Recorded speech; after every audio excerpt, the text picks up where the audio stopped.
programa, a gente estava mostrando aqui a Adriana, né, com a gente, e é agora o momento. Então, se eu fosse você, e eu sei que tem muitas mulheres, infelizmente eu acredito que acomete mais as mulheres do que os homens, presta atenção porque essas dicas da Adriana, nossa nutricionista, Adriana Stavro, seja bem-vinda mais uma vez. Obrigada. E a dica hoje é essa, de quais alimentos que a gente pode usar e consumir, na verdade, para se livrar da constipação, que é muito comum. E realmente das mulheres tem mais, né?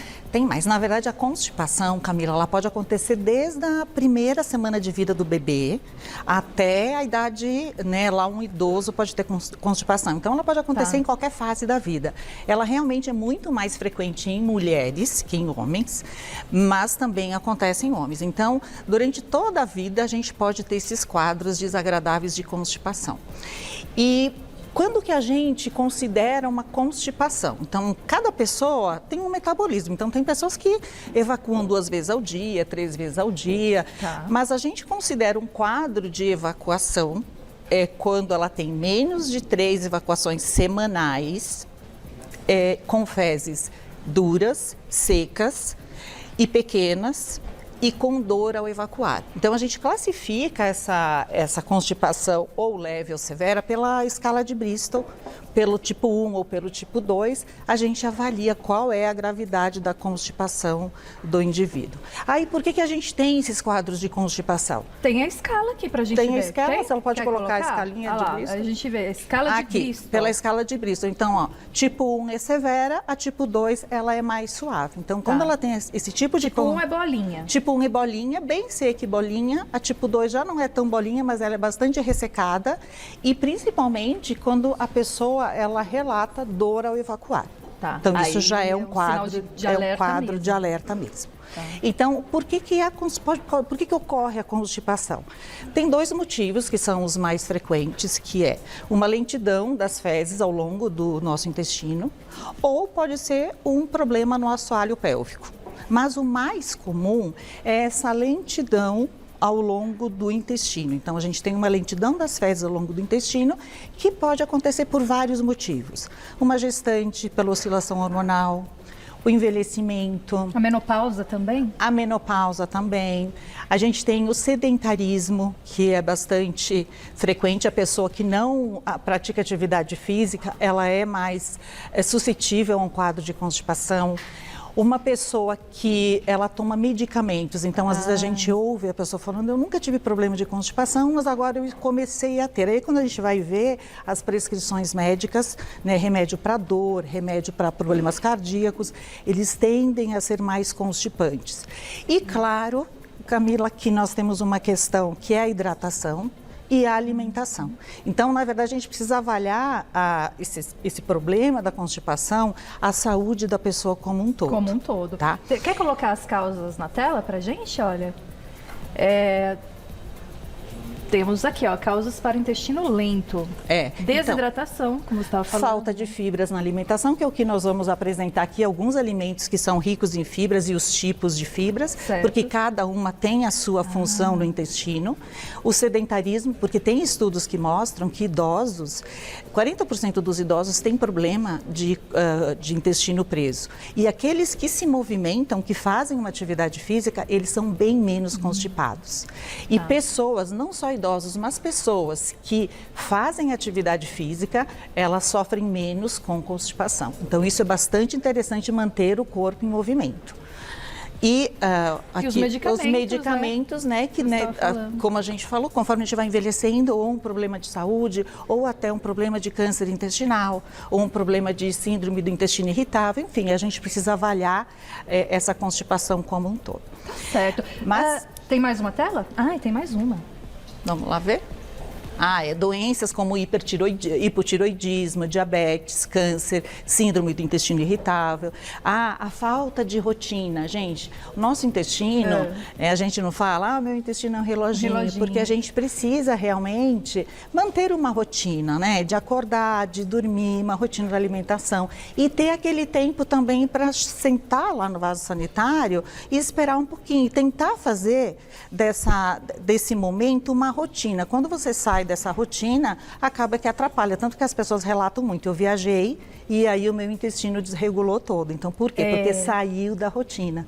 Tá, então a rotina, então o horário mesmo que você está com um problema é tentar ir ao banheiro no mesmo horário. No mesmo horário. Então são de vários. manhã é melhor para fazer essa tentativa? Depende ou cada um é de um da jeito? pessoa, porque se a pessoa ela acorda, ela já sai correndo para o trabalho. Às vezes à noite ela está um pouco mais tranquila. Então depende de cada pessoa. Você falou que tem fibras diferentes. Então, assim, todos os alimentos que nós estamos vendo aqui na mesa, a gente vai citar alguns, tem fibra. Mas qual é a diferença entre eles, assim, então?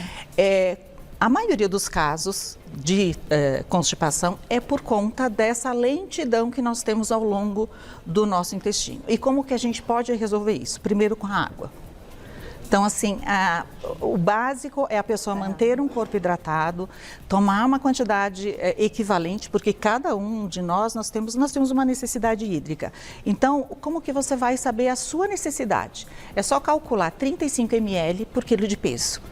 Tá? Essa é a quantidade de água que você precisa para manter seu corpo hidratado e que também vai ser importante para manter um trânsito intestinal saudável. Se eu peso 60 quilos, eu faço 35 vezes 60. Isso, 35 vezes 60, essa é a quantidade de água que você vai consumir. Tá bom. Além disso, é super importante a gente ter um consumo de fibras. Qual é a quantidade de fibras que a Organização Mundial da Saúde recomenda? 25 gramas ao longo do dia. Então, nós temos a fibra solúvel e a fibra insolúvel. A fibra solúvel em água é aquela que ela vai formar um gel no nosso intestino. Aqui. Tá vendo? Que eu até deixei aqui para mostrar. O que é isso daí? Esse é psyllium. Psyllium. Então psyllium é maravilhoso, né? Para o intestino. É muito bom. Então ela vai formar um gel e como ela tem essa função de solubilizar essas fezes, então essas fezes elas vão passar com mais facilidade pelo intestino. Já a fibra insolúvel, né, que é essa daqui, então eu coloquei aqui a aveia, tá? Ela não forma esse gel. Então, a função dela é aumentar o bolo fecal. Entendi. E aumentar os movimentos peristálticos. Além disso, a fibra insolúvel, ela tem uma outra função super importante no nosso intestino, que a gente fala que ela é uma vassourinha, né? Então, ela vai retirando todos aqueles resíduos que vão ficando na parede da nossa microbiota, ela vai fazendo essa limpeza no nosso intestino e nós vamos ter uma microbiota mais saudável. Tá certo. E como que a gente sabe quais são os alimentos que a gente vai consumir, qual fibra eles têm? Então, todos os alimentos, de uma certa forma, eles têm os dois tipos de fibras. A solúvel e a insolúvel. Só que, claro, que cada alimento ele vai ter mais um tipo de fibras em relação ao outro. E é melhor a gente uni-los? E é melhor a gente uni-los para a gente ter os dois tipos, porque quando a gente, como nós vimos aqui, cada um vai ter a sua função lá no nosso intestino. Tá, então é variar. É variar, que é isso que a gente vai mostrar aqui para eles. Tem mais, tem outros para a gente ver aqui. Tem perguntinha na tela. Quem mandou? Foi o Gustavo, beijo. É verdade que a pera e o kiwi são boas opções de frutas com efeito laxante suave. Daqui a pouquinho a Adriana responde aqui pra gente. Já volto porque agora... Voltamos e vamos continuar o nosso assunto de laxantes naturais. E aqui no intervalo você praticamente me deu uma aula de muitas coisas legais. Primeiro a gente vai responder a pergunta do Gustavo. É verdade que a pera e o kiwi são boas opções de frutas com efeito laxante suave? Sim, na verdade o kiwi, além de fibras, que em média uma frutinha dessa tem 2,5 gramas de fibras, que é uma mistura das duas, ele também tem uma enzima chamada actinidina. E essa enzima, ela ajuda na motilidade intestinal. A pera, que ele falou que também tem um laxante, ela tem uma substância chamada sorbitol, que ela atrai a água para dentro do intestino, então faz esse efeito laxante. E esse sorbitol também, ele está presente nessa ameixa. Ameixa seca? Essa é a ameixa seca, que ela é super, assim, tradicional quando a gente fala em constipação. Então tem gente que gosta de comer 3 ao dia, tem gente que gosta de deixar de molho na água, na geladeira e tomar água no dia seguinte, depois ela consome a ameixa. Então cada um vai consumir, ou ela até pode bater, sei lá, fazendo uma vitamina laxativa, então, com mamão, mas ela também tem sorbitol e a pera também tem sorbitol. Então, sim, são dois alimentos, o kiwi por essa enzima e as fibras, e a pera porque ela tem fibras e também tem o sorbitol. E como a gente estava falando de enzimas que são digestivas, eu trouxe o figo. Então, o figo ele tem uma enzima também chamada ficina, E essa ficina, ela tem uma atuação semelhante à actinidina do figo, que vai ajudar na motilidade intestinal. Do kiwi, que vai ajudar na motilidade intestinal. Então, além das fibras, tem essa enzima, então um complementa o outro.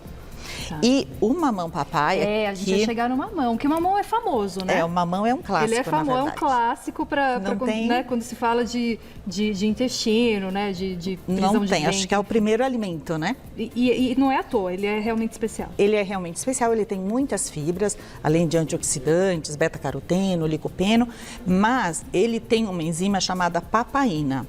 E ele ajuda a diminuir, ele ajuda a quebrar, na verdade, as proteínas de origem animal. Então, aquela pessoa que gosta de consumir carne vermelha, frango, que tem esse consumo diário, é interessante colocar o mamão de sobremesa, porque essa papaina vai ajudar na quebra dessas proteínas e vai ajudar na digestão.